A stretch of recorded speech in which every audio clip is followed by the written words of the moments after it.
सरकार के कंटैप के बाद आज दिल्ली गाजीपुर बॉर्डर पर किसानों का प्रदर्शन जारी है। एक महीने से ज्यादा हो चुका है। सभी किसान अपनी समस्याओं के साथ अपने जिलों से, जनपदों से, राज्यों से दिल्ली गाजीपुर बॉर्डर पर एक महीने से भी ज्यादा हो चुका है, जमा है, एकत्रित है। आपको बता दें कि केंद्र सरकार के साथ सर्वदलीय बैठकों में भी बातचीत हुई, लेकिन वो सारी ही बातचीत बेनतीजा रही। आज किसान की अपनी क्या क्या समस्याएं हैं, अपने अपने परिवारों में, अपने घर में जो उनके परिजन हैं, उनके घर में युवा हैं, उनकी क्या क्या समस्या है, उस पर हम बातचीत कर रहे हैं। क्योंकि कल एक दौर फिर होगा, पहले के 6 दौर की तरह, किसान और संयुक्त किसान मोर्चा और सरकार के बीच। जानते हैं आज किसान अपनी बात कंटैप के इस मंच से सरकार के सामने रखने जा रहा है। आप किस जिले से हैं? मैं मैनपुरी से हूँ, इटावा से। आप कहाँ से हैं? मुजफ्फरनगर। थोड़ा सा इस तरफ हो जाएं, जो लोग बात करना चाह रहे हैं। आप लोग भी इस तरफ हो जाएं, बाकी और लोग जो सुनना चाहते हैं वो लोग खड़े हो सकते हैं। आप? मुजफ्फरनगर से। और आप? मैं भी मैनपुरी से। तो यहाँ पर आपने देखा उत्तर प्रदेश के अलग अलग जिलों से, यहाँ पर अलग अलग प्रांतों से लोग हमारे साथ यहाँ जुड़ रहे हैं और यहाँ ये चाहते हैं कि जब कोरोना के काल में श्रम कानून खत्म कर दिए गए, जब नया कानून लाया गया, जब इन्हें मजबूर किया गया कि अपनी फसलों को, अपने खेतों को, अपने परिवारों को यहाँ छोड़ करके यहाँ दिल्ली गाजीपुर बॉर्डर पर दिल्ली की सीमाओं को घेर करके बैठे और उसके बाद सरकार इनसे बार बार प्रस्ताव की मांग करे और इनकी अपनी परेशानियों को नजरअंदाज करते हुए इस नए कानून को इनके ऊपर थोप दे और कृषि को एक क्षेत्रफल में उद्योगपतियों के हाथ में सौंप दे। तो इनका अपना क्या पक्ष है, इसी पर हम बात कर रहे हैं। क्या कहेंगे आप? मैं मेरठ से हूँ। पूछो। आपका नाम? किशोर कुमार। किशोर जी, ये बताइए कि आपकी क्या समस्या है? ये मेरी समस्या नहीं, ये किसानों की समस्या है, देश के मजदूरों की समस्या है। ये जो नए कृषि कानून आए हैं, इसमें सिर्फ किसानों किसानों का नहीं है, देश के मजदूरों का भी इसमें शोषण होगा। जी, आपको क्या लगता है, क्या ये सिर्फ आपकी समस्या है? नहीं, हमारी समस्या तो है ही है और पूरे देश के किसानों की समस्या, उसके साथ साथ देश के नौजवानों की भी समस्या है। ताऊ, आपके पास जीवन का अनुभव है? इससे पहले भी दिल्ली आए थे ना आप? 88 में? हम तो 87 से हो। तब ये बताइए कि ये समस्या आखिर सिर्फ आपकी है या सभी की है? सभी की है। किस तरह से है? जो हमारा सामान, इधर को हो जाओ थोड़े से। हाँ, अभी इधर को थोड़े से आगे हो जाओ। जो ये 3 कानून बने हों, इन्हें वापसी ले लो और जो आपको बात करोगे तो किसान को बुलाकर बात होगी, तो देखो बात बनो, और नहीं तो बनती नहीं, चाहे 6 महीने चाहे सारी उम्र हो जाओ। तो इससे पहले जो सर्वदलीय बैठक हुई है, बेनतीजा साबित हुई, सरकार आखिर नजरअंदाज कब तक करती रहेगी? आखिर एक मानव शरीर, उसके अपने कुछ अधिकार है, मानवाधिकार, मौलिक अधिकार और संवैधानिक रूप से स्वतंत्र होकर के अपने उद्योग धंधों को करने के अधिकार। आखिर कंपनियां कब तक इनके बकाया बाकी रखेंगी? आखिर संयुक्त मोर्चा कितनी बार जगाने की कोशिश करेगा? ये सारे ही प्रयास आप सभी के साथ फेसबुक लाइव के माध्यम से क्या कहेंगे आप? मैं ये कहना चाहता हूँ, ये समस्या नहीं, अब ये बहुत बड़ा एक वो बन गया है, देशव्यापी बन गया है। ये समस्या ही नहीं कहोगे इसे, ये भारत के अंदर हर किसान के लिए एक कैंसर की बीमारी बन गई है। सुनो, इन्होंने नोटबंदी की, सबसे ज्यादा अगर देश में नुकसान हुआ तो किसान का हुआ। ये जो हमें बहकाते रहे ना कि अडानी और अंबानी और पैसे वाले मर जाएंगे, एक भी पैसा वाला नहीं मरा। 170 आदमी मरा तो वो गरीब मरा और किसान मरा। इन्होंने कहा कि जीएसटी में हमारा नुकसान हो जाएगा। मुझे एक बता दो, एक व्यापारी कोई जीएसटी देश में देता हो? सब जीएसटी सब किसान से और मजदूर से जीएसटी वसूली जाती है। अगर जीएसटी को ठीक से जानोगे तो एक आदमी अगर अपना कपड़ा खरीदने जाता है। आपकी बात को रोकते हुए मैं कहूंगी कि बड़ी महत्वपूर्ण बात है कि कर, जो हमारी कर की प्रणाली है, आयकर विभाग ने या केंद्र सरकार ने, भारत सरकार ने जो कर की व्यवस्था बनाई है, उस पर भी कड़े सवाल हैं। आखिर कितनी बार एक ही चीज पर एक देश का नागरिक कर अदा करेगा? क्या जब बीज खरीदेगा फसल लगाने के लिए, उस बीज पर भी होगा, फसल बेचेगा उस पर भी होगा, ट्रांसपोर्टेशन पे भी होगा, जब चुंगी वो देगा टोल टैक्स पर, और जब पैकेट तैयार होगा उसे खरीदने के लिए उस पर भी देगा। तो सवाल है कर की प्रणाली पर, जो आप कह रहे हैं कि जीएसटी और सर्विस टैक्स के रूप में वसूला जाता है प्रत्येक व्यक्ति से। तो ये जो देश में सबसे ज्यादा अगर मार पड़ रही है जीएसटी की, तो इस गरीब पे और इस किसान पे पड़ रही है। क्योंकि ये अगर एक चीज ट्रैक्टर का एक पार्ट खरीदने जाता है तो एक पे 18% जीएसटी लगती है, 28% जीएसटी लगती है, 12% जीएसटी लगती है। अलग अलग तरीके से इसे जीएसटी का सबसे बड़ा भुक्तभोगी अगर है तो किसान है। किसान की खाद की यूरिया की 50 किलो की बोरी में से 5 किलो यूरिया चुरा ली गई और कोई हिसाब नहीं गवर्नमेंट के पास। गवर्नमेंट ने रेट वही का वही रखा। मुझे एक बात बता दो, ये देश के प्रधानमंत्री हमें समझाने की कोशिश करते हैं, हमें बहका के वोट ले लेते हैं। इन्होंने ये कह दिया कि मुसलमानों के एनआरसी समझ में नहीं आई और देश के समझ में नोटबंदी नहीं आई। अब किसानों से कह रहे हैं कि फायदेमंद है, किसान के फायदेमंद में है ये कानून। जो हमने तीनों कानून बनाई है ये किसान के फायदे की कानून है। पर किसान ये पूछता है कि किस कानून तुमने बनाई है या अडानी अंबानी के घर से आई है या अडानी अंबानी के मैनेजमेंट ने बनाई है। तो ये बता दो मुझे कानून कैसे फायदे में है। हमारे जो नेताओं का दल हमने चुना है 45-40 नेता, वो जब जाते हैं और वो ये पूछते हैं कि कानून ये किसानों के फायदे में किस तरीके से है, तो उनका मुंह नहीं खुलता, वो बता नहीं पाते हैं। और ये टीवी में गुजरात में जाके कच्छ में और भुज में जाके बताते हैं कि किसान के फायदे की है। तो मैं ये पूछना चाहता हूं कि इस गरीब को और गरीब से मौत की तरफ ले जाने में मोदी जी को क्या मिलता है? तुम्हें वोट इस गरीब ने दिया है, अडानी का भी एक वोट है, अंबानी का भी एक वोट है।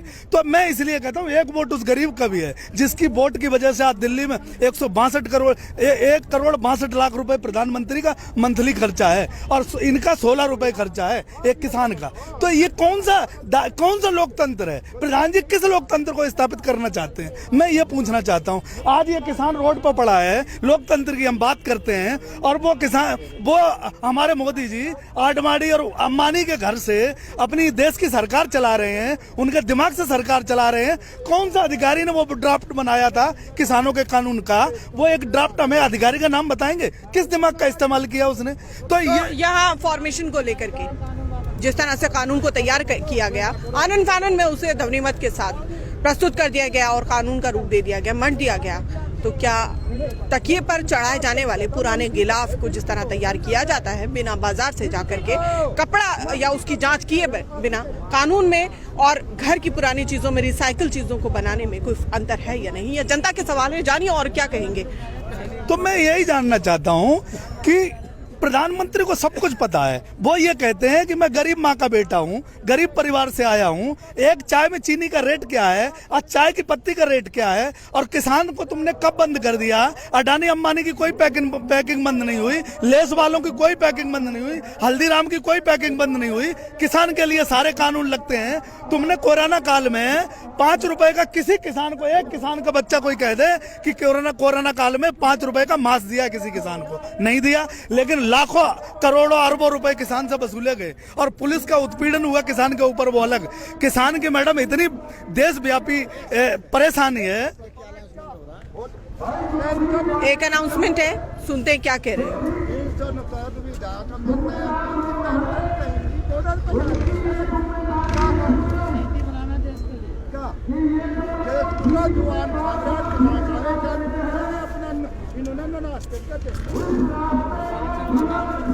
खुला रास्ता है। तो खेद है आप सभी को फेसबुक लाइव के दौरान इंतजार करना पड़ा। यहाँ पर एक अनाउंसमेंट किया जा रहा था कि आने जाने वाले रास्ते जो बंद किए गए हैं उन्हें खोल दिया जाए।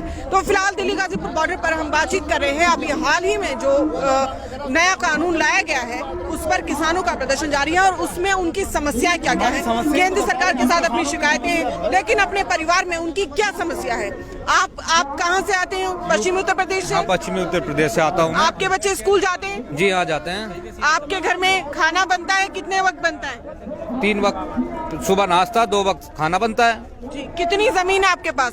हमारे पास 82 बीघा जमीन है। तो सरकार जो कानून लेकर के आई है, क्या इसका असर पड़ेगा आप पर? सारा ही असर पड़ रहा है मैडम। नहीं, आपको किसान खत्म हो जाएगा इन कानूनों से। बताओ एक बार बता दूं मैं। डिजिटल पंजीकरण मिलेगा आपको इंतजार नहीं करना पड़ेगा, ट्रैक्टर ट्रॉली का कॉस्ट नहीं देना पड़ेगा। हम नहीं चाहते इसको। नहीं ट्रैक्टर, एक मिनट बताओ, ट्रैक्टर ट्रॉली का कॉस्ट क्यों नहीं देना पड़ेगा? आप ये समझिए 10 बीघे का 2 एकड़ का किसान है, उसने 40 कुंटल गेहूं पैदा किए, तो अब 20 कुंटल अपने खाने के लिए रख लिए।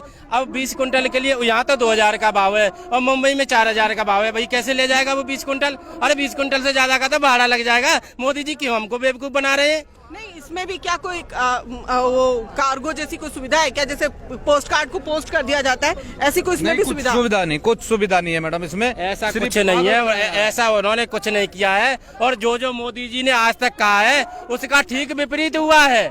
मोदी जी ने कहा था नोटबंदी का फायदा मिलेगा, हर किसान को घाटा मिला। जीएसटी से फायदा मिलेगा, व्यापारी घाटे में गया।